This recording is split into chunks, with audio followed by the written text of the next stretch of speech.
And Paula Reed, we were listening to this entire argument together, and what she was talking about is great context there with Justice Ketanji Brown Jackson, the newest member of the Supreme Court, because they never even really got to the question, or they never got to the question of the insurrection itself until right at the end of those first set of arguments with Trump's attorney. We have that moment. I just want to remind everyone what she was asking the Trump attorney and what Trump's attorney said about that. What we said in our opening brief was President Trump did not engage in any act that can plausibly be characterized as insurrection. All right, so why would this not be what is your argument that it's not? Your reply brief says that it wasn't because I think you say it did not involve an organized attempt to overthrow the government. So that's one of many reasons, but for an insurrection there needs to be an organized, concerted effort to overthrow the government of the United States through violence. And this so the point is that a chaotic effort to overthrow the government is not an insurrection? No, we didn't concede that it's an effort to overthrow the government either, Justice Jackson. Right? None of these criteria were met. This was a riot. It was not an insurrection. The events were shameful, criminal, violent, all of those things, but it did not qualify as insurrection as that term is used in Section 3.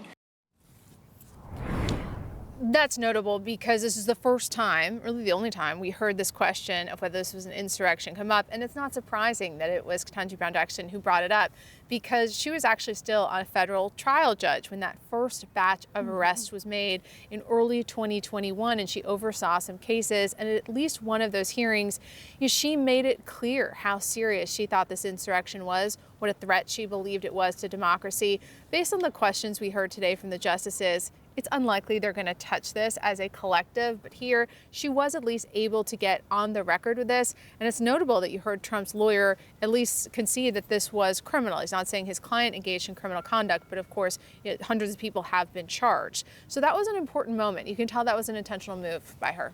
Yeah, and also, he noted that they're simultaneously making the argument that Trump has presidential immunity. What else stood out to you as we were listening to Trump's attorney as he came back to rebut the arguments that he heard from the plaintiff's attorney and from the Colorado Solicitor General? What stuck out to me is this is the best hearing that the Trump legal team has had in recent memory. And it's not just because the justices seem sympathetic to their case. It's also just how this was handled.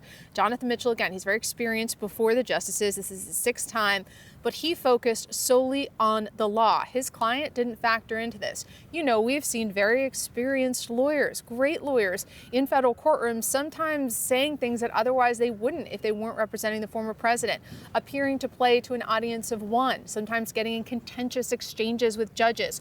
Caitlin, today we saw none of that.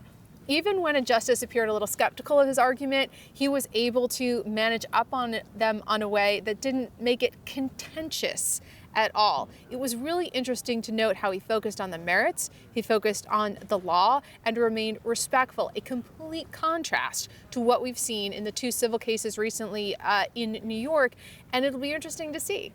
Going forward, is this going to be the new approach that they take to legal proceedings? Let lawyers go in and do serious, disciplined work inside the courtroom, and if the former president wants to go outside the steps of Mar-a-Lago and argue about an insurrection and score political points, he can do that, because today, legally, this is likely going to pay off. I'll say I'm skeptical that that's going to be the approach that he takes. I'm very skeptical too, but hope springs eternal. Since we've been covering so many different iterations of Trump attorneys during our time. But it was also interesting to see how when Trump was not in that courtroom today, or in the Supreme Court today, he did have some of his political aides, some of his attorneys who were not arguing this in there.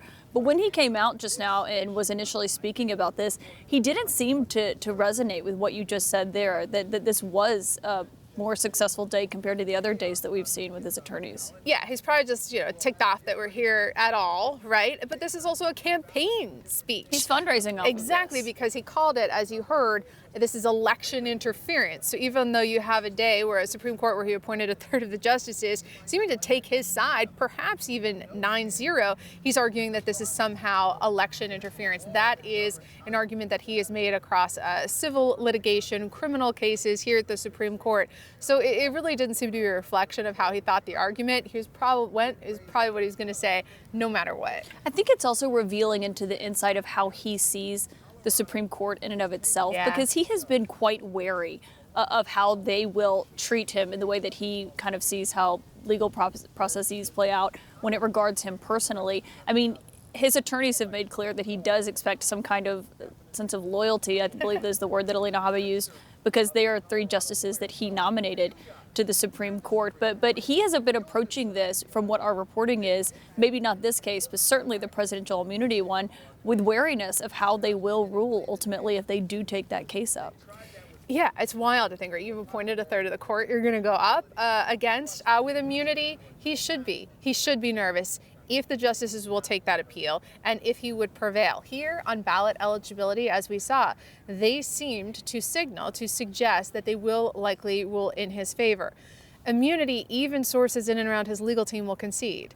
It's not their strongest argument. The idea that the president has absolute immunity, that is not something that is likely to prevail at the highest court. They lost at the trial court, they lost at the district court, but really it's almost not as much about the merits as it is just the possibility that they might take it up. That's all they really need, because the strategy is really about trying to delay that federal case until after the 2024 election. Because as you know, if Trump is reelected, he, likely through his attorney general, could make both of Jack Smith's federal prosecutions go away. So while he should feel really good about what happened today legally, succeeding likely on the merits through this approach, going forward, there is an enormous amount of legal peril that he is facing. And even though he's appointed a third of this court, it's unlikely they're going to be able to help him much. But they have a new deadline already. You just heard the court end. They say we'll see you back February 16th.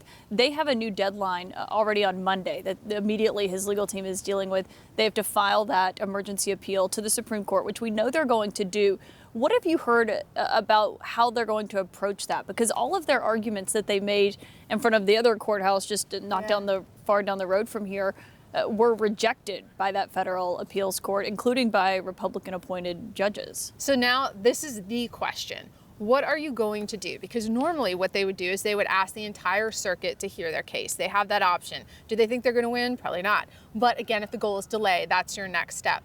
But the way the circuit decided this, they made that a little more difficult for them to do and boxed them in to tell the Supreme Court by Monday that they intend to appeal. Now, I was asked by the people who are going to work on this to leave them alone about exactly what they're going to do until they said the same thing to me. I've already texted. We're already texting them to get the scoop. En banc, Supreme Court, what are you going to do?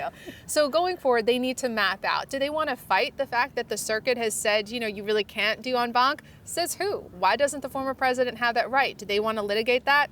Guessing they might, but I don't think they've thought through the mechanics of how they're going to go forward. But the big question, I think, is going to be how long does it take either the circuit and or the Supreme Court to get back to him on what they're going to do? Because every day is a gift for Trump and his legal team. Every day it takes them to decide. That's one day closer to the November 2024 election, and one day that is less likely Jack Smith will get to prosecute him.